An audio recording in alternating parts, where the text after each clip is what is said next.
rencananya mau sosialisasi budaya positif untuk aksi nyata modul 1.4 di guru penggerak. Jadi melibatkan guru-guru kita. Jadi Ana mau minta izin sama Ustazah, apakah boleh Ana untuk mensosialisasikan itu. Ini program yang luar biasa ya. Gimana kalau kita cari waktunya di waktu yang memang guru bisa semua hadir, atau di rapat gimana sih? Rapat selesai. Oh, yang kerja Zah? Ya. Boleh Zah. Ana nggak lama-lama. Paling satu sesi sekitar 60 menit tanah, 1 jaman lebih gitu. Nanti ada kayak refleksi materi dari anak, kemudian nanti kayak berbagi sharing pengalaman gitu. Sebenarnya budaya positif itu udah kita lakukan, cuman kadang beda istilah gitu. Ada istilah-istilah yang lebih positif gitu. Jadi itu terbangun juga mindsetnya positif juga. Biar guru-guru juga bisa praktekin di kelasnya gitu. Jadi bisa lah dipraktekkan di tahun ajaran baru. Nah iya, itu harapannya sih. Berarti harapan ya sudah fix Iya, Selasa. nanti mungkin minta tolong Ustazah yang menginformasikan, karena kan kalau Kapsek yang sudah berbicara insya Allah ikut. Nanti kita sampaikan mungkin di grup dulu, habis itu nanti di di masyarakat juga nanti disampaikan. Kasih banyak Zah. Ya, sama-sama.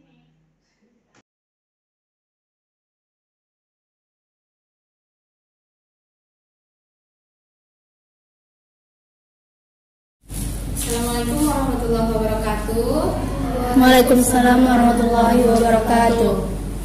Terima kasih kepada Ustazah yang sudah meluangkan waktunya untuk hadir pada acara sosialisasi aksi nyata budaya positif yang Anak pelajari di Guru Penggerak Angkatan 4. Nah, semoga aksi nyata yang Ana akan sosialisasikan ini menginspirasi Ustadz dan Ustazah nantinya mengajar di kelas, ya. Nah, apa sih budaya positif itu?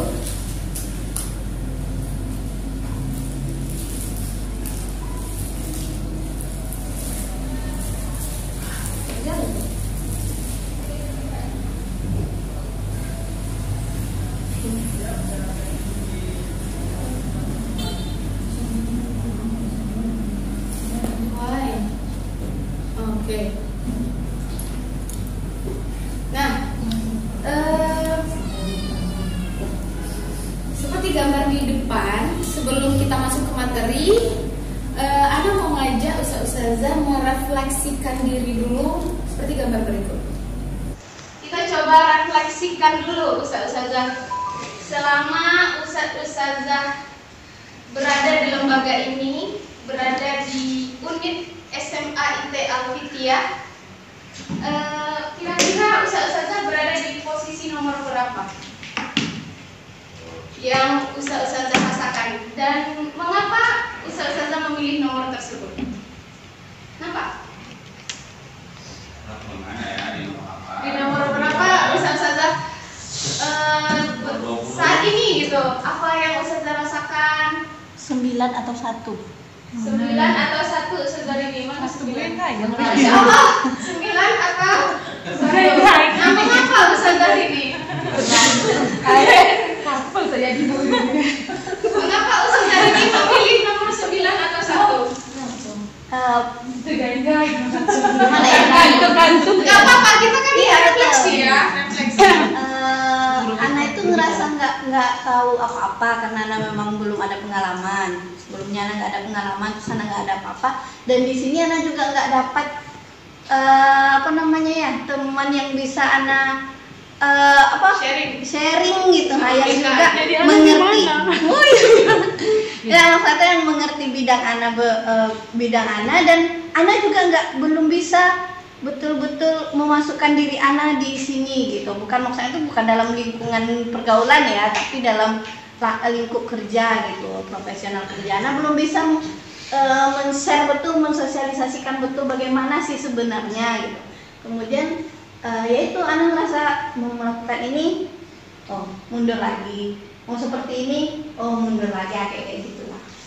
Luar biasa. Nah, apa aja sih budaya positif yang akan kita bahas? Yang pertama itu ada keyakinan kelas, kemudian kebutuhan dasar manusia, dan posisi kontrol, serta segitiga restitusi. Nah, kita mulai dulu dari keyakinan kelas. Nah, sebenarnya keyakinan kelas ini Ustazah sudah menerapkan di kelas. Nah, kalau bahasa kitanya itu aturan kelas. Nah, kalau ini diubah jadi kalimat atau kata yang lebih positif. Jadi dikasih nama keyakinan kelas. Nah, keyakinan kelas itu apa? Untuk terbentuknya budaya positif, pertama-tama perlu kita ciptakan dan sepakati keyakinan atau prinsip dasar bersama di antara warga sekolah. Nah, mengapa keyakinan kelas bukan peraturan kelas? Nah, coba dilihat pernyataan berikut ini. Mengapa kita memiliki peraturan tentang penggunaan helm pada saat mengendarai kendaraan roda 2? Kenapa Ustazah kira-kira kita pakai helm itu aturan tidak boleh menggunakan helm itu kenapa sih gitu? Karena ya untuk keselamatan. Jadi bukan lagi pakai helm itu karena peraturan dari polisi. Ada polisi gitu, baru pakai helm. Ada lampu merah. Di sananya ada ada kantor polisi. Ada nggak ya baju warna hijau-hijau terang gitu ya? Hijau-hijau terang. Nah, itu kita kembalikan lagi. Kita berbuat sesuatu itu bukan lagi karena ada ini, ada itu. Bukan, tapi apa sih nilai yang ada di dalamnya gitu. Kita pakai helm karena selamat. Kita pakai masker karena kesehatan, seperti itu. Ya, itu keyakinan kelas. Nah, ini menurut dosen 1998, suatu keyakinan akan lebih memotivasi seseorang dari dalam atau memotivasi secara intrinsik. Jadi bukan lagi motivasi dari luar. Kalau dari luar karena Pak polisi aja, ya. Kalau dari dalam ya karena diri sendiri. Gitu. Jadi inilah yang kita ajak siswa-siswi kita bahwa aturan yang kita buat itu bukanlah karena ini itu, tapi karena memang ada nilai di dalamnya yang perlu kita jaga bersama. Nah, bagaimana sih pembentukan keyakinan kelas? Nah, keyakinan kelas dia bersifat abstrak. Nah, abstrak itu artinya bisa dibilang menyeluruh gitu ya, daripada peraturan yang lebih rinci. Nah, kalau peraturan kan rinci, kalau ini lebih umum gitu. Kemudian keyakinan kelas berupa pernyataan yang universal, pernyataan yang umum, bukan lagi pernyataan yang khusus. Kemudian pernyataan keyakinan kelas senantiasa dibuat dalam bentuk positif. Keyakinan kelas hendaknya tidak terlalu banyak. Nah, jadi simpel-simpel aja, nggak usah panjang-panjang gitu. Kemudian keyakinan kelas sebaiknya sesuatu yang dapat diterapkan di lingkungan tersebut. Nah, ini maksudnya disesuaikan dengan kita sekolah Islam terpadu. Kalau sekolah Islam terpadu, maka kita sesuaikan juga dengan nilai Islam terpadu kita. Seperti menjaga kebersihan itu kan nilai dari bab taharah, mensucikan diri. Allah menciptakan kita mensucikan diri seperti itu. Jadi bisa kita sesuaikan dengan lingkungan kita. Semua warga kelas hendaknya ikut berkontribusi dalam pembuatan keyakinan kelas lewat kegiatan curah pendapat. Jadi maksudnya di sini keyakinan kelas yang kita buat tidak dari kita, gitu, tapi dari mereka untuk mereka, sehingga terbentuklah nilai-nilai positif yang ada di kelas tersebut. Seperti itu. Nah, Kami mencintai keindahan. ya. Jadi karena itulah ada Ya, itu masuk apa gitu. Nah, bagaimana cara buatnya? Nah, harapannya dari ini kalau boleh, ini kalau boleh ya, Setiap malas kan kita nggak belajar langsung ya besok. Kita bikin ini dulu gitu setiap kelas. Nah, keyakinan kelasnya nggak dari kita, dari mereka. Kita gali. Antum mau kelas yang seperti apa sih gitu? Kita minta dulu tujuannya apa, visi kelasnya apa. Nah, misalnya dia mau kelas yang damai misalnya. Nah, kira-kira apa keyakinan kelasnya? Mereka sendiri yang maju ke depan, menuliskan, kita kumpulkan semuanya. Misalnya mungkin ada yang bentuknya seperti ini, nggak apa-apa, kita kumpulin dulu. Terus kita ambil apa nilai positifnya. Ana mau ngasih gambaran keyakinan kelas yang sudah Ana praktekkan di kelas. Ustazah bisa lihat di sini.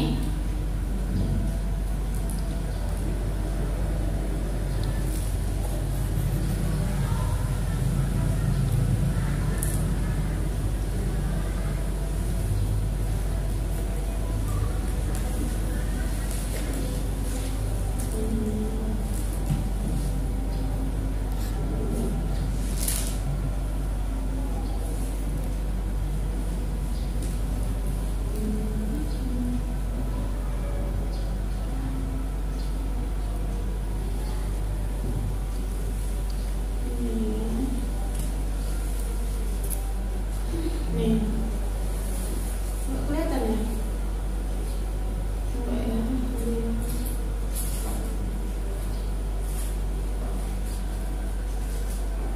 Nah,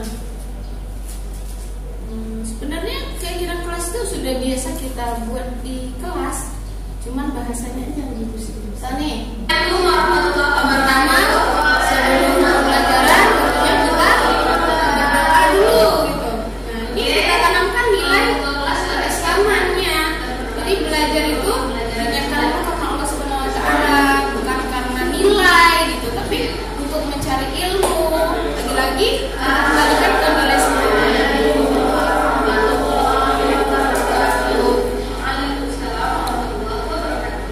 Kemudian apa? Keyakinan kelas tuh belajar sambil bermain misalnya. Jadi belajar tuh tidak melulu serius, apalagi kayak anak belajar kimia menonton gitu kan. Nah, kita boleh selingi dengan games gitu. Ini berkaitan dengan aksi nyata Ki Hajar Dewantara juga. Belajar sambil bermain. Kodrat anak itu tidak hanya serius doang gitu, tapi juga bermain itu kodrat anak. Jadi bagaimana kita menginputkan permainan di dalam pembelajaran. Jadi dua-duanya dapat, permainan dapat, tujuan pembelajaran juga tercapai. Untuk yang paling baik, nah ini yang anak gunakan adalah aplikasi Kahoot. Jadi kalau ustazah mau belajar gimana, anak siap bantu gimana menggunakan aplikasi Kahoot. Jadi games dulu sebelum belajar, ya. Jadi dia kuis, tapi dia nggak merasa kuis, dia merasa kayak main, kayak games. Ini yang anak lakukan. Nah, jadi nanti muncul para juaranya. Nah, berhubungan dengan keyakinan kelas tadi, itu pembukaan di awal ya. Setelah kita buat seperti itu, nah sebelum pembelajaran boleh games, boleh ice breaking, itu juga boleh untuk mencairkan suasana. Pembelajaran kita ice breaking dulu ya. Anak-anak bisa lihat di layar ice breakingnya. Ya, praktekkan. Diputar-putar suaranya. Tangan diputar-putar. Suaranya mana? Diputar-putar. Peganglah lutut. Digoyang-goyang.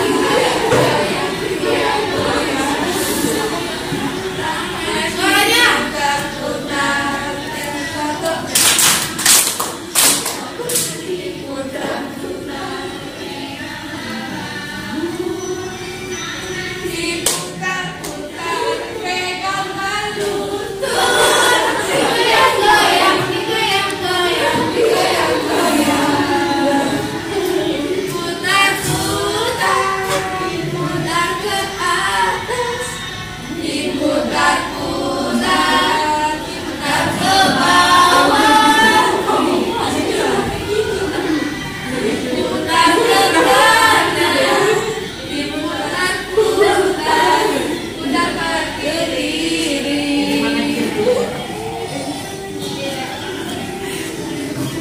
Tangan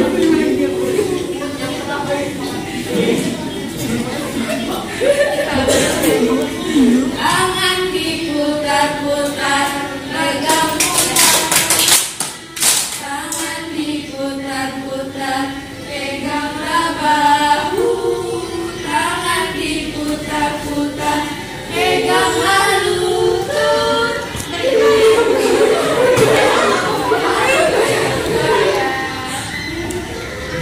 Diputar-putar.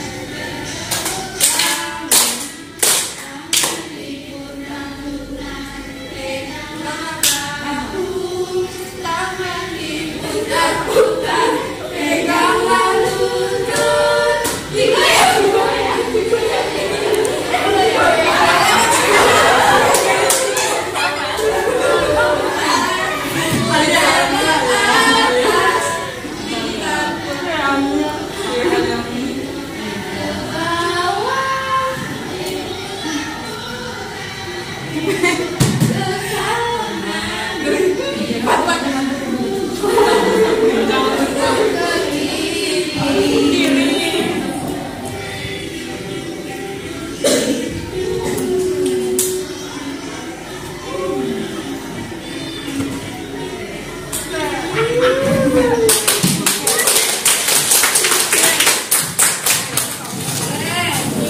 Nah, ini ada contoh budaya positif yang sudah pernah Ana terapkan di kelas.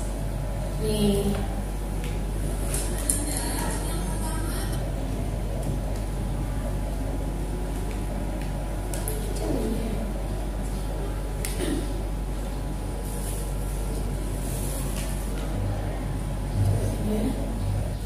Ananda, yang pertama silahkan dibuat di kertas yang pertama impian kelasnya. Apa harapan antum terhadap kelas ini? Ditulis dalam kalimat positif. Ya. Setelah itu antum tempelkan ke depan. Ya, di sini. Setelah dibuat kelas impian apa, baru kita sepakati apa keyakinan kelasnya dari impian ini. Bisa dimengerti? Bisa. Oke, silahkan dibuat. Dituliskan.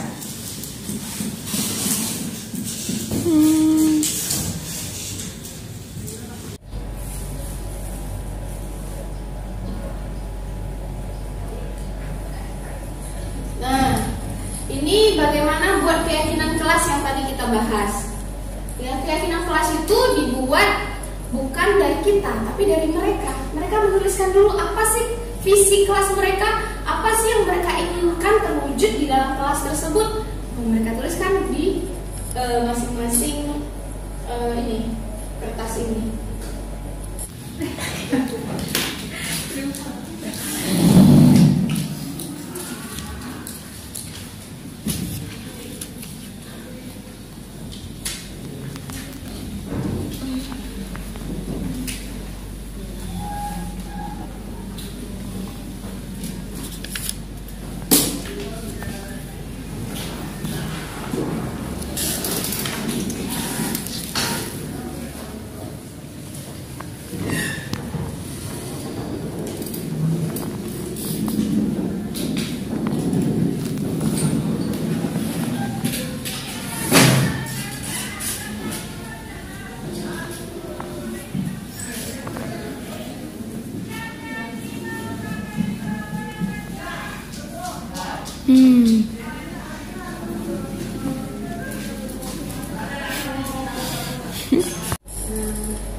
Ustazah bisa praktekkan di kelasnya masing-masing dan kita lihat mereka ingin kelas yang seperti apa. Nah, setelah itu mereka tempelkan di depan, kita kasih satu buah spanduk atau karton untuk mengumpulkan apa saja keinginan mereka. Nah, dari sanalah kita buat keyakinan kelas tadi.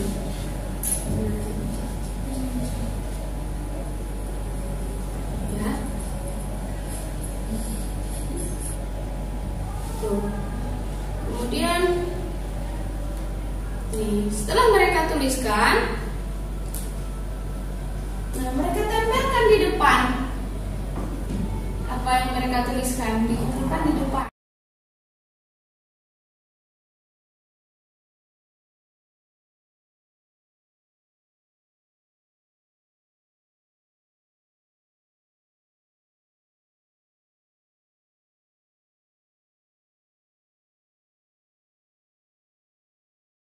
menyampaikan. Nah, kita kasih judul keyakinan kelas.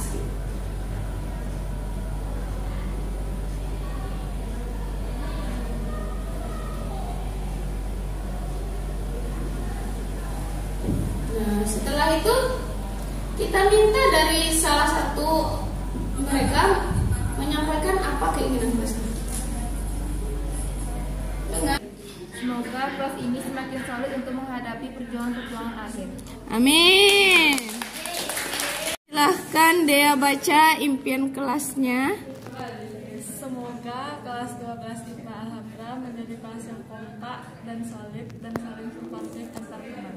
Semoga kelas 12 IPA Alhamra bisa menjadi kelas yang unggul daripada kelas lain, baik dalam bidang akademik maupun solidaritasnya antar teman, guru ataupun anak-anak.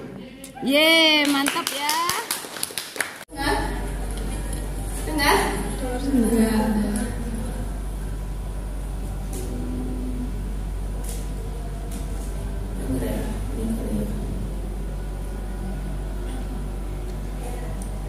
Ini udah besar.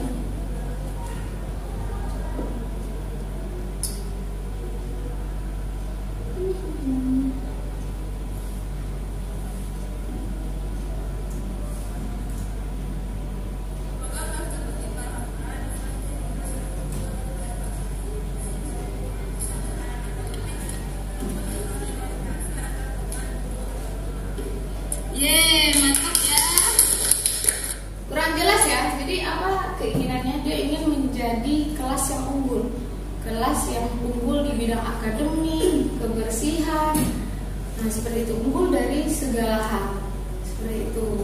Nah, itu contoh dari anak. Nah, setelah itu, setelah mereka buat keyakinan kelas mereka, nanti kita seleksi mana yang sama, ya. Mana tadi ya? Ini. Setelah kita tempelkan di depan, kita seleksi. Kan dari mereka itu ada yang persis sama. Kayak kemarin itu ada yang berharap kelas yang nyaman. Nah, itu ada 5 orang yang buat. Nah, kita jadikan 1 gitu. Jadi sebelum kita minta mereka menuliskan itu, kita sampaikan bahwa yang dituliskan itu adalah keinginan yang disampaikan dalam bentuk kalimat yang ringkas, pendek, yang nilainya yang tidak berupa peraturan tapi berupa nilai yang bermakna positif seperti itu. Ya Ustazah. Nah, kita lanjut lagi. Tadi keyakinan kelas.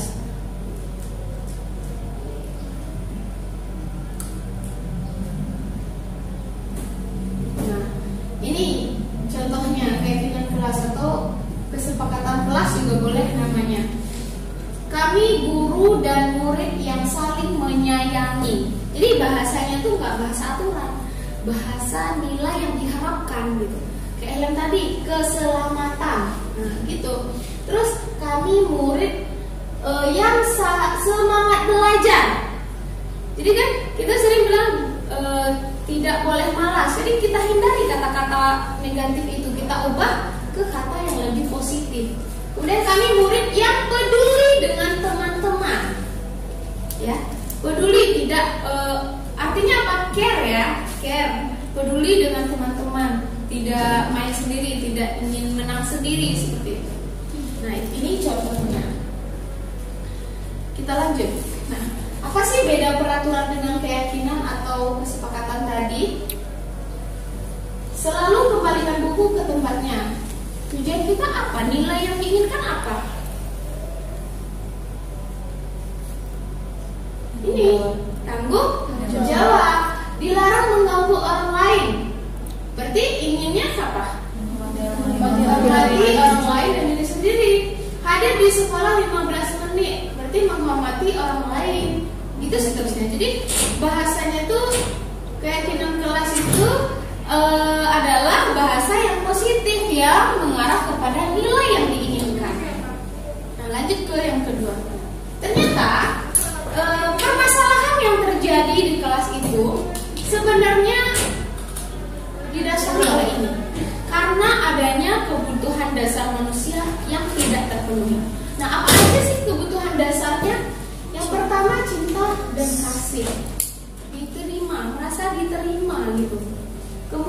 kesenangan, survival, ini kebutuhan dasar ya, kayak makan, rumah gitu, yang pokok. Kemudian penguasaan, ternyata itu juga kebutuhan dasar. Kebebasan. Nah, nih coba saya coba kasih contoh. Ibu guru bilang aku tidak boleh bersenandung sewaktu mengerjakan tugas. Katanya kelas harus tenang, tidak ada suara. Padahal kan aku suka menyanyi. Kira-kira itu kebutuhan apa ya dari sini? Kesenangan. Padahal kan ya kesenangan gitu. Jadi mereka ada nggak nyamannya atau merasa ada sebuah problem kecil atau besar itu karena kebutuhan dasarnya belum terpenuhi. Seperti itu. Nah, yang kedua, ibu guru tidak menyapaku hari ini padahal aku pakai jepit rambut baru loh gitu. Kalau kita padahal aku pakai bros baru loh gitu loh. Nah, itu kebutuhan apa ya? Cinta kasih. Iya, pengen dicintai, pengen diperhatiin gitu. Itu kebutuhan dasarnya yang ingin dia penuhi, yang belum terpenuhi. Kan dasar ya, dasar tuh ibarat pokok harus penuh. Kalau nggak penuh jadi sebuah, bisa jadi sebuah masalah nantinya gitu, sumber gitu. Terus aku bosen, masa belajarnya cuma gitu-gitu aja, dengerin ibu aja bosan. Kebutuhan kebebasan. Terus aku sebel gambarku tidak rapi, malah ibu guru nunjukin ke teman-temanku. Penguasaan, dia malu, dia ingin yang baik gitu ditunjukkan. Jadi ingin menguasai, jadi dia merasa malu kalau merasa dipermalukan gitu. Jadi ada kebutuhan penguasaannya yang tak terpenuhi. Nah, jadi setiap kali ada siswa-siswi kita yang punya permasalahan, coba deh lihat kira-kira kebutuhan dasar apa yang belum dia dapatkan. Nah, itulah tugas kita sebagai guru, mencoba untuk memberikan kebutuhan tersebut gitu ya. Nah, ini. Nah, terus kalau seandainya ada permasalahan, ada 5 posisi kontrol yang sering kali di sekolah kita lakukan. Yang pertama, penghukum. Nah, penghukum seperti menghardik gitu kan, atau kamu nih menasihati di depan umum. Itu sebenarnya bukan menasihati tapi menghukum ya. Jadi dia nggak kena lagi nasihat itu, malah dia merasa dipermalukan jadinya. Jadi kita sebagai guru juga harus hati-hati gitu, melihat kondisi gitu. Jangan sampai kita sebagai penghukum sehingga tujuan yang kita maksud baik malah nyampainya tidak baik. Kemudian membuat merasa bersalah, seperti ibu kecewa sama kamu, sama antum, kalau kita di sini kan ustazah kecewa, antum dari kemarin nggak buat tugas, kecewa gitu, bilang merasa apa ya, merasa bersalah, membuat merasa bersalah. Kita buat siswa itu merasa bersalah, itu kan yang pernah kita buat gitu. Kemudian teman, ayolah bantu ustazah, itu ternyata sebagai teman gitu, peran kita kontrolnya. Kalau memantau, kita tinggal melihat, kita kasih apa yang harus dia kerjakan, tapi kita harus siapkan dulu. Nah, kita tinggal mantau. Nah, yang diharapkan posisi kontrol saat kita menyelesaikan sebuah permasalahan adalah sebagai manajer. Apa itu manajer? Mencari solusi itu tidak dari kita, tidak kita yang antum nih dari tadi nggak juga ngerti gitu.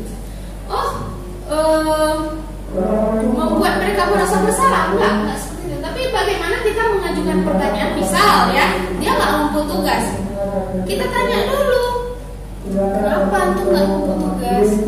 Nah, kita gali dulu dari mereka. Tadi malam ustazah begadang gitu kan. Tanya lagi, kenapa begadang? Seharusnya kalau begadang ngerjain tugas gitu kan. Ini kok malah gak selesai tugasnya, main HP ustazah. Nah, biasanya kalau kita ajak ngobrol, ajak dengan kondisi emosi kita dalam keadaan tenang, mereka terbuka gitu. Nah, itulah yang diharapkan kita sebagai guru. Nah, itu memang tidak mudah ustazah. Untuk sebenarnya kalau kita di sini ruhiyah yang dalam kondisi yang stabil gitu. Makanya kita beruntung di sekolah JSIT ini, lagi-lagi tidak siswa saja yang diingatkan untuk menjadi lebih baik, tapi kita juga dimutabaah gitu kan, sholat kita di mana, tilawah kita di mana, tahajud kita di mana.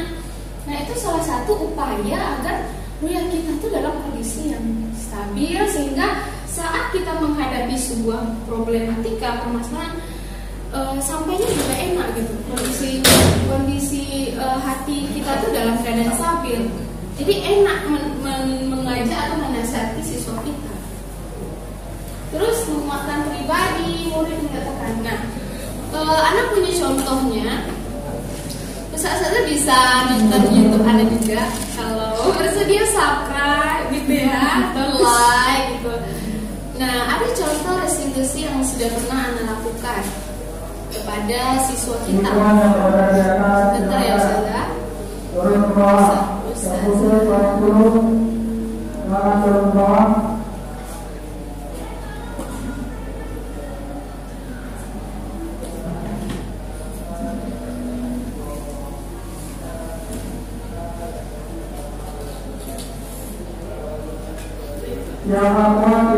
Bagaimana kita memposisikan diri kita sebagai manajer. Nah, ini berkaitan dengan poin terakhir, yaitu tentang segitiga restitusi. Restitusi itu adalah bagaimana kita menyelesaikan permasalahan.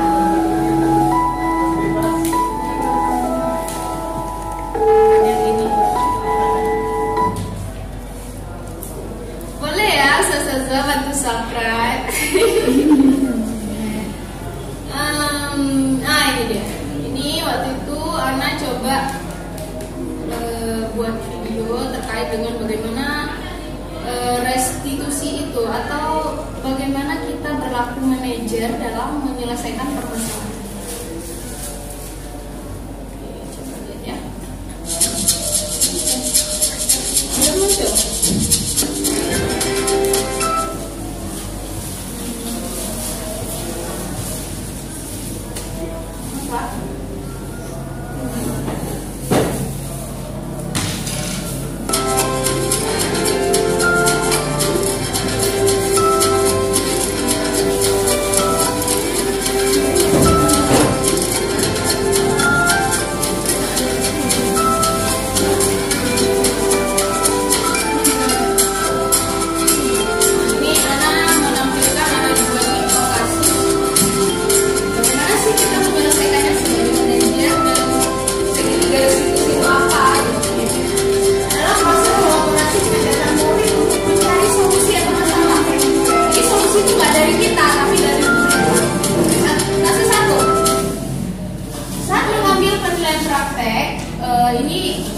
Restitusi yang pernah Ana lakukan ya, dan peran Ana sebagai manajer.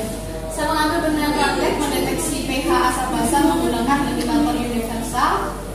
Terjadi kecelakaan kecil ketika praktek sedang berlangsung, di mana salah seorang siswa tidak sengaja meletakkan zat yang bersifat kuat pada kakinya. Maka setelah kejadian tersebut, saya sebagai guru bidang studi kimia melakukan segitiga restitusi untuk menyelesaikan masalah dengan berperan sebagai manajer, mencari solusi dari siswa tersebut dan menanyakan tanggapannya. Kita check it out.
Dan kita berinteraksi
orang dewasa gitu.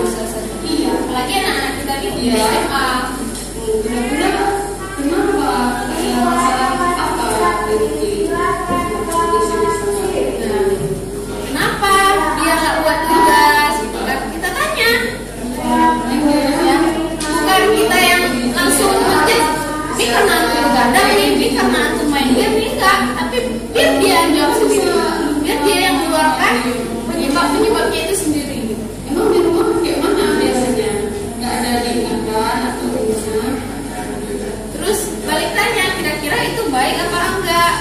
Pasti enak lagi lagi enggak, pasti kayak gitu. Dia jadi merasa apa ya? Merasa diayomi gitu. Dan dia juga merasa itu salah gitu kan. Kalau kita akhirnya dia malah mental kadang. Walaupun itu salah dia nggak nerima itu bukan karena salah, karena kita judge gitu. Jadi perlu kita berlaku sebagai pemimpin. Dan itu lagi-lagi anak bilang nggak mudah. Latihan terus menerus. Kalau kita udah tahu, mudah-mudahan dengan seringnya kita coba, Allah lama-lama jadi biasa. Anak pun baru belajar selesai di grup lain tidak apa materinya. Jadi sama-sama tahu ya, cuman lalai aja gitu ya, karena dia gimana sih dia jawab sendiri kenapa dia bisa main game lama-lama, nggak buat tugas kan, nggak bisa manage waktu saja, nggak bisa nggak, dia sendiri yang jawab. Jadi setelah dia jawab, kita minta dia mencari solusinya. Lupa main gamenya, bukan tugasnya ya, main game. Dia jawab sendiri solusinya gimana gitu. Karena baru sama waktu anak ustazah, karena anak berani main gamenya, dia sendiri jawab. Jadi kita nggak sama-sama enak gitu. Mudah-mudahan dengan memang ini langsung menggali apa ya kebaikan yang kita inginkan terhadap anak kita, kita pastinya menegur atau menasihati jadi baik. Ustazah marah pun sebenarnya kata sayang, cuma kadang sayang kita tuh nggak terbaca gitu. Kalau kita dalam kondisi yang emosi, jadi berupayalah agar kita sebagai posisi control manager mencari solusi itu dapat menjadikan siswa yang restitusi dari gimana? Merasa dihakimi nggak atau merasa apa yang tanya kan merefleksi gimana dengan cara seperti ini mereka lebih enjoy, lebih terbuka, kemudian mau untuk dinasihati setelah mereka terbuka tadi, bukan berarti kita membiarkan gitu. Ya mungkin itu contohnya dari yang pernah Anda lakukan ini ya. Nah tadi kan baru sampai ini ya posisi kontrol. Nah ini berkaitan dengan segitiga restitusi. Nah ini dia tadi yang Anda jelasin di video tadi. Nih, segitiga restitusi. Kita sampaikan dulu, setiap orang pasti pernah melakukan kesalahan. Jangankan siswa, kita pun pernah gitu kan. Kita sampaikan seperti itu biar mereka ngerasa agak tenang gitu. Emosinya juga stabil, nggak kita aja, dia pun kita aja emosinya stabil. Kamu bukan satu-satunya yang pernah melakukan ini. Kemudian setelah kita sampaikan seperti itu, kita stabilkan dulu identitasnya atau emosinya, baru deh kita tanya apa sih keyakinan kelas yang sudah kita sepakati. Nah ini tadi di video sebenarnya udah ada disampaikan. Kita ingatkan lagi keyakinan yang disepakati tadi apa, bertanggung jawab gitu kan, bertanggung jawab.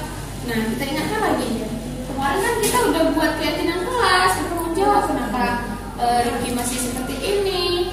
Nah, baru dia balik sendiri, iya ustazah, anak lalai. Dia sendiri yang ngomong gitu, kamu ingin menjadi orang seperti apa, kita tanyakan. Kira-kira kalau lalai seperti itu, impian dia, cita-cita dia bakal mudah tercapai nggak? Gitu kan? Kemudian kamu tentu punya alasan. Nah, kita tanya, dia punya alasan kenapa bisa seperti itu. Kayak tadi, punya alasan kenapa nggak buat tugas karena punya game. Kayak tadi, kakinya kena laptop karena nggak pakai pakai sepatu. Nah, gitu. Pasti ada alasan. Adakah cara yang lebih efektif untuk mendapatkan apa yang dibutuhkan? Nah, kita mintakan solusinya sama mereka. Kira-kira kedepannya gimana biar nggak seperti ini lagi? Dia yang jawab. Nah, setelah itu, insya Allah permasalahan itu bisa terselesaikan. Memang lagi-lagi semoga ustazah diberikan kemudahan dalam menyelesaikan menghadapi, mendidik, menuntun ya seperti Ki Hajar Dewantara, menuntun peserta didik mencapai kebahagiaan yang sejati. Biasa mulia peran kita sebagai guru ustazah. Lagi-lagi kembali kita niatkan karena Allah Subhanahu wa taala, karena tanpa itu capek aja kita yang dapat gitu. Kalau kita karena Allah, insya Allah capeknya itu berkah, capeknya itu bernilai ibadah dan pahala di sisi Allah Subhanahu wa taala. Mungkin itu aja ustazah. Terima kasih dari Ana bersama Gara. Ya boleh ustazah lihat di YouTube Ana itu beberapa praktek baik yang sudah Ana lakukan, sudah Ana upload di YouTube. Terima kasih. Sama.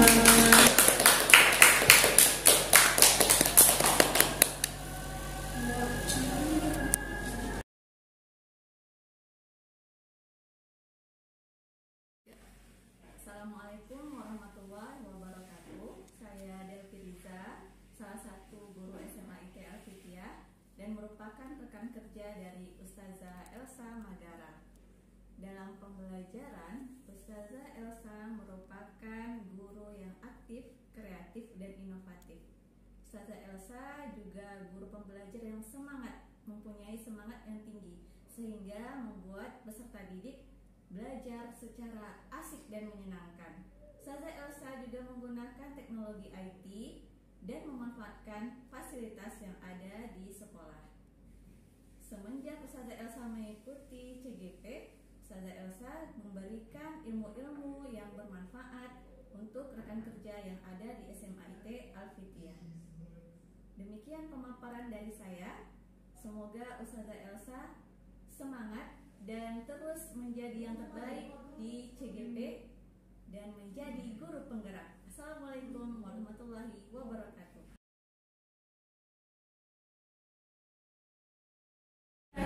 Bagaimana tanggapan Ibu ya terhadap aksi nyata yang dilakukan oleh Ibu Elsa selama mengikuti program guru penggerak ini? Jadi kalau menurut saya tanggapan kami ya, saya mewakili guru-guru nih Pak gitu, ketika Ustazah Elsa itu melakukan aksi nyata. Jadi alhamdulillah kami sangat terinspirasi gitu ya, sangat terinspirasi. Kemudian dari aksi nyata yang diberikan itu memang menambah pemahaman kami. Oh ternyata begini ya, yang selama ini ilmu yang kami tidak tahu, alhamdulillah jadi kami menjadi tahu gitu. Contohnya kemarin itu ada aksi nyata tentang keyakinan kelas. Ternyata di kelas itu harus dengan kata-kata positif. Mungkin selama ini kami merasa ada sesuatu yang salah gitu. Kenapa aturan itu tidak tegak? Ternyata ada yang salah. Alhamdulillah jadi dari aksi nyata itu jadi tahulah gitu. Oh ternyata nanti kedepannya begini gitu. Alhamdulillah. Kemudian ada refleksi diri juga, posisi kita itu di mana gitu. Jadi intinya itu ketika Ustazah Elsa itu memberikan aksi nyata ke kami itu memang jadi ilmu baru buat kami yang memang tidak bergerak di guru penggerak ini. Iya. Jadi ketika guru penggerak itu dia dituntut untuk bergerak, kami pun secara tidak langsung mengikuti gerakan yang positif itu. Masya Allah itu. Berarti ibaratnya apa ya? Ini gurau segini kayak ular kan, kepalanya. Jadi kemana pun sama, mau nggak mau guru juga ikut. Ya, stylenya Elsa, apa yang positif tadi Elsa ajarkan. Jadi secara tidak langsung yang sangat memberikan feedback buat kami. Bahkan kemarin itu ketika Ustazah Elsa memberikan aksi nyata tentang keyakinan kelas, malah jadi ajang curhatan guru-guru gitu, curhatan guru-guru evaluasi, jadi introspeksi semuanya gitu. Oh iya, semuanya akhirnya keluar lah semuanya. Oh ada sosialisasi kemarin ya? Ada ketika kami, ketika sosialisasi itu gitu. Jadi kan memang difasilitasi dari sekolah gitu kan, memang didukung. Jadi itu menjadi pengantar gitu untuk refleksi guru-guru seluruhnya gitu. Jadi alhamdulillah memang jadinya keluar gitu semuanya Pak gitu, yang selama ini tertahan. Oh ternyata seperti ini, jadi lebih terbuka wawasan ya, cakrawala. Betul. Luar biasa. Oke, saya Lanjut kita nomor 2. Apakah Ibu sebagai rekan sejawat dari Bu Elsa melihat ada perubahan pada proses pembelajaran yang dilakukan Bu Elsa? Jangankan dia yang berubah, kami yang di sekitarnya saja berubah, apalagi orang yang melakukan itu kan Iya. sangat pasti ada pasti banyak mengalami perubahan. Seperti yang di awal tadi, dari segi mengajar anak-anak lebih aktif karena metodenya itu juga akan lebih bervariasi, berbeda dengan kami yang tidak apa-apa. Jadi kalau ditanya Ustazah Elsanya apa berubah, kami yang di sekitarnya saja berubah, apalagi yang kami ikuti gitu lah secara logika kan. Itu betul-betul apa ya? Iya. Menimbas ya, Ya, menimbaskan ke rekan-rekan sejawat. Ustazah Elsa ini kan yang kedua di sini yang guru penggerak tuh. Sedangkan ketika yang wakapur kami kan sudah ini Pak, yang angkatan pertama dia guru penggerak. Sedangkan dia saja kami sudah terasa ininya gitu, terasa. Tambah lagi ada lagi, apalagi kalau ada tambah-tambah lagi nanti. Apalagi semuanya jadi guru penggerak ya, Masya Allah. Kepala sekolah Iya, yang betul. pusing 90. TK di Jalan Paus, kepala sekolahnya PP sama saya tuh. Gurunya satu cuma yang nggak ikut. Semua ikut guru TK-nya. Itu kebayang sekolahnya Satu kayak itu apa. gara-gara sakit, cuma gara-gara hamil tak ada. Kalau ada semuanya jadi guru penggerak katanya. Itu kebayang tuh sekolahnya kayak apa tuh, pasti luar biasa kan. Iya, TK-nya Gede Pembina 3 tuh di Jalan Paus. Masya Allah. Luar biasa. Semuanya. Karena dari diri sendiri ya Pak ya, kalau guru penggerak ini kemauan dari diri Kemauan. sendiri itu ya. Karena memang lumayan Pak, sedang hamil kita 9 bulan perjuangannya.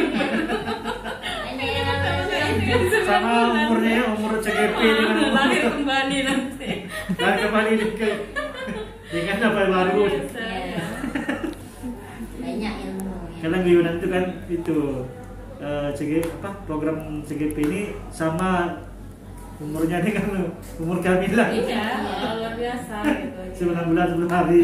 Memang kan agak tertatih-tatih mereka buat Iya. ini buat itu. Tapi kan setelah mereka berhasil ya, contohnya itu tadi kan kami karena sudah punya bukti satu kurikulum kapur kami kan. Apalagi? Di angkatan pertama kan mampu Betul. gitu.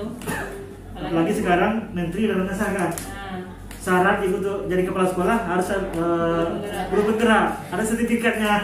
jadi kalau Pengalaman sekolah guru penggerak gimana Pak? Suruh guru penggerak? Ikut sekolah. Sudah deh. Itu nanti kepala sekolah bergerak lagi.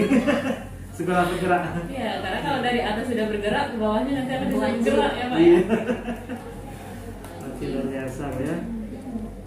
Oke, yang ketiga, apakah Ibu mendapatkan inspirasi dan motivasi dari aksi nyata yang dilakukan Bu Elsa di sekolah ini? Jadi udah kami curhat-curhat Ya.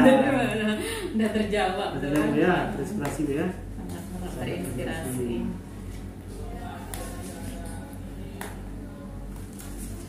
Tadi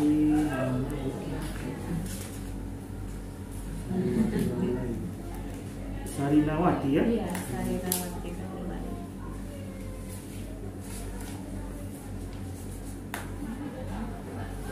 Oke, siswa sudah, teman siswa sudah. Cuma 3 soal.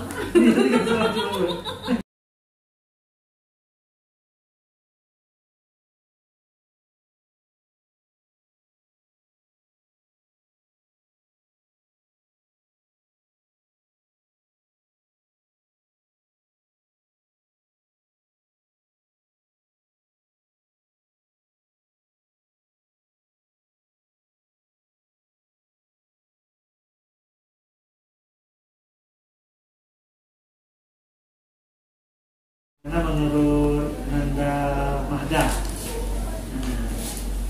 Kalau misalnya Ustazah Elsa itu dalam pembelajaran, kalau menurut saya pribadi itu tuh bukan cuman ustazahnya aja gitu yang gerak ngajar kami, tapi juga kami dituntut untuk aktif juga. Jadi kayak pusat pelajaran itu di kami. Jadi biasanya itu nanti kami bakal dibagi dalam beberapa kelompok. Sama kayak Ajeng tadi, itu tuh kami dibebaskan untuk milih kelompok kami sendiri. Cuman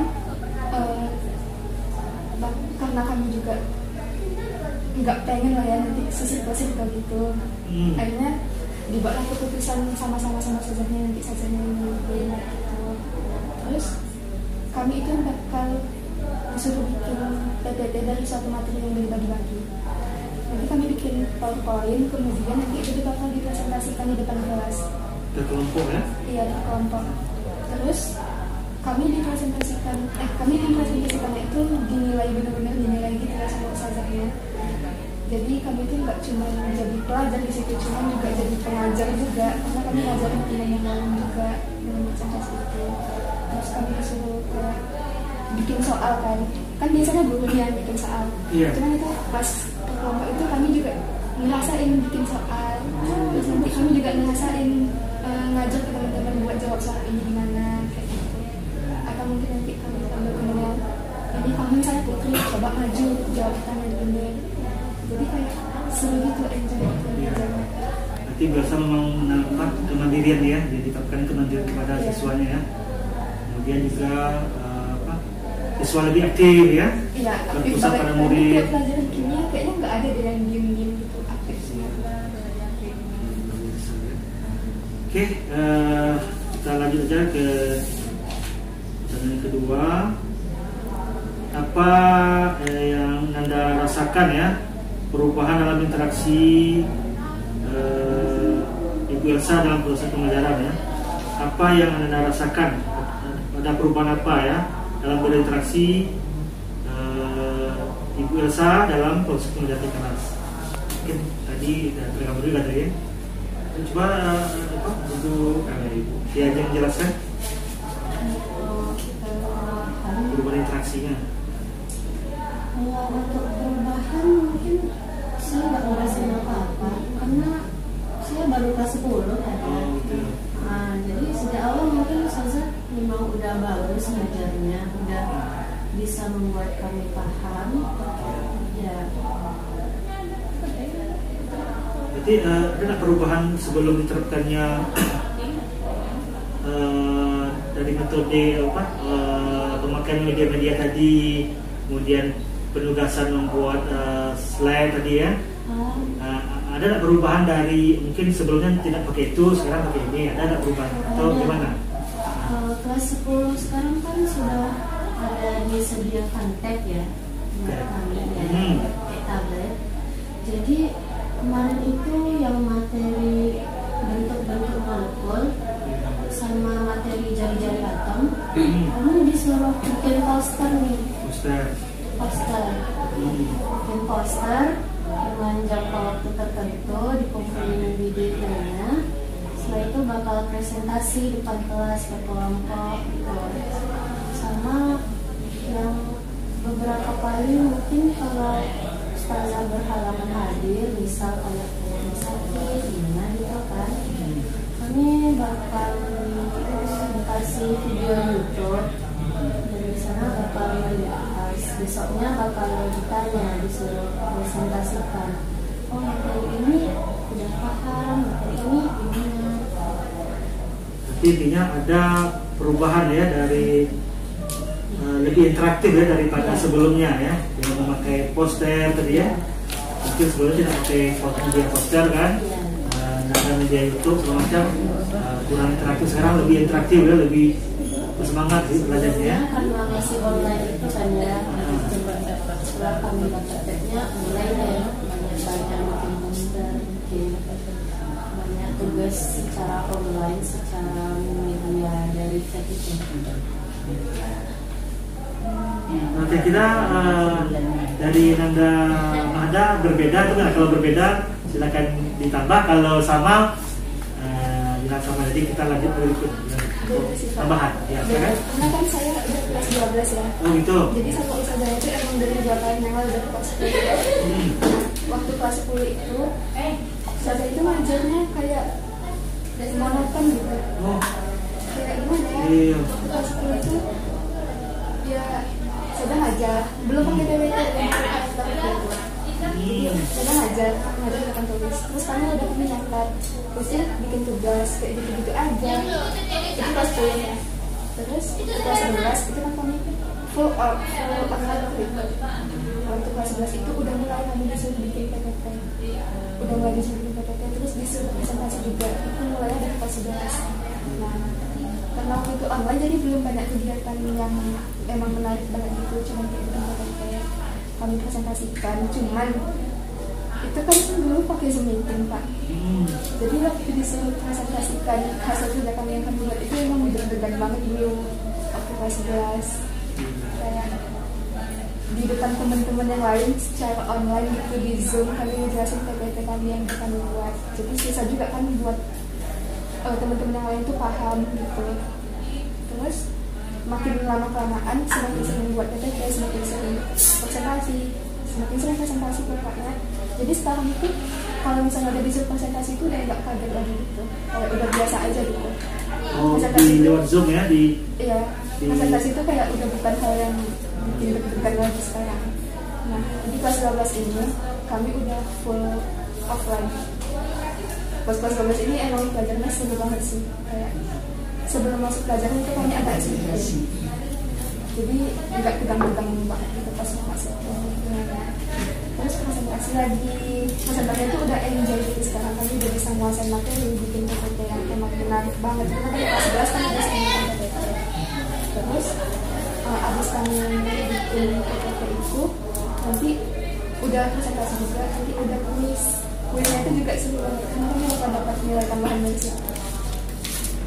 Oke, terima kasih. Berarti intinya ada perubahan ya. Yang lama monoton, sekarang sudah lebih interaktif ya dengan adanya slide, kemudian dengan perbuatan tersebut, dan Anda semua sudah terbiasa ya. Kemudian pelajaran sudah lebih enjoy, lebih menarik lagi ya. Jadi ada perubahan tadi ya. Oke, kita lanjut pada poin ketiga. Apa saja yang dilakukan Bu Elsa ya selama proses pembelajaran di kelas? Aksi nyata apa yang diterapkan dalam sesuai dengan prinsip KHD ya, Ki Hajar Dewantara ini apa aja? Apa yang dilakukan oleh Bu Elsa? Aksi nyatanya apa? Ya dari diajeng. Seperti yang saya bilang tadi ya, saya itu lebih memproseskan siswa untuk paham dengan misal bertanya dengan aktif itu bakal dapat poin lebih untuk nilai latihan misalnya. Jadi sekarang juga karena yang saya bilang tadi siswa udah dapat kelas 10 udah dapat tab kan ya. Jadi kami sering banget itu buat poster, nonton YouTube, terus dari PowerPoint juga dari laptop. Terus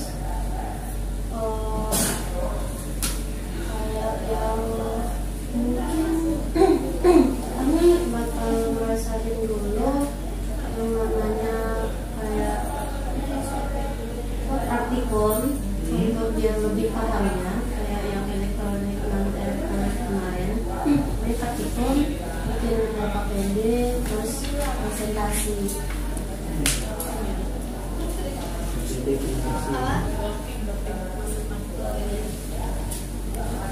Tadi apa? Yang pertama tadi dapat poin ya, dapat nilai tambah gitu ya. Kalau bisa apa tadi? Bisa aktif jawab pertanyaan.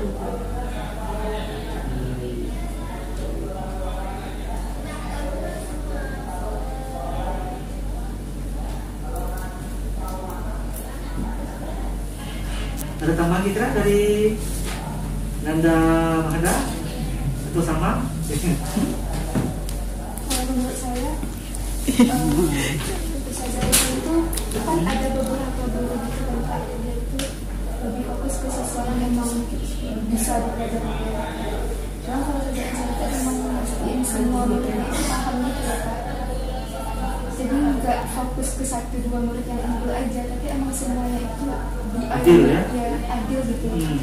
Terus pembelajarannya juga banyak terkait kalau kita di media itu seperti yang dibilang sama tadi. Terus pas pelajaran SFI ini kami itu kayak komunikasinya itu 2 arah gitu. Jadi saudara itu sering ada diskusi, sering tanya jawab juga. Dan itu tuh kalau misalnya kami salah menjawab nggak bakal kayak dikenalin gitu. Jadi kami tuh mau jawab itu ya berani-berani aja. Saya tuh selalu bilang nggak apa-apa sama jawabannya, jadi kalian juga berani jawab itu. Walaupun salah juga udah dapat poin gitu, dapat beranian yang jawab. berarti ada penghargaan lah ya, walaupun penting berani dulu bertanya kan, untuk menjawab. Setiap detail yang kami lakukan itu dihargai kita sama pesertanya, jadi kami juga semangat gitu melakukan yang terbaik. Ya. Sampai tadi setiap slide itu dinilai. Ya betul, karena untuk berani berbicara itu sangat sulit. Iya. Ya. Apalagi anak SD kan, apa kan tanya di SD kan, anak SD aja disuruh bertanya nggak mau dia, disuruh menjawab nggak mau dia. Maka karena kita guru memotivasi, ayo silakan bertanya atau menjawab pertanyaan dari guru gitu kan. Dan syukur-syukur mereka tuh mau menunjuk tangan. Walaupun salah nanti kalau ada yang ketawa, mau bilang ke syukur kalau kamu mau bertanya atau menjawab. Kamu aja nggak mau ya, atau jangan itu sama yang tadi. Terus kalau penugasan itu Pak, ada beberapa guru yang kalau misalnya ada tugas nih, kayak dilihat doang gitu. Enggak, jadi kayak mau asal-asalan juga ditulisnya ya udah. Oh, ada guru yang lihat gitu aja ya? Ya, kalau SMP dulu sih. Oh gitu. Dan kalau sudah SMP, setiap detail yang kita lakuin, kayak misalnya kita bikin PPT itu kan, setiap materi, kayak gimana padatnya materi yang kita masukin, kesimpulannya ada atau enggak, itu dinilai sama sajarnya. Terus pas kita presentasi juga, gimana cara kita nyampein ke teman-temannya, gimana kita menguasai materi itu sebelum presentasi, itu tuh bakal dinilai juga sama sajarnya. Jadi setiap hal yang kamu lakuin itu kayak dihargai sama dinilai itu sama sajarnya. Biasa ya, nanti betul-betul melihat semua dari semua sisi ya, dari semua sisi kegiatan siswa.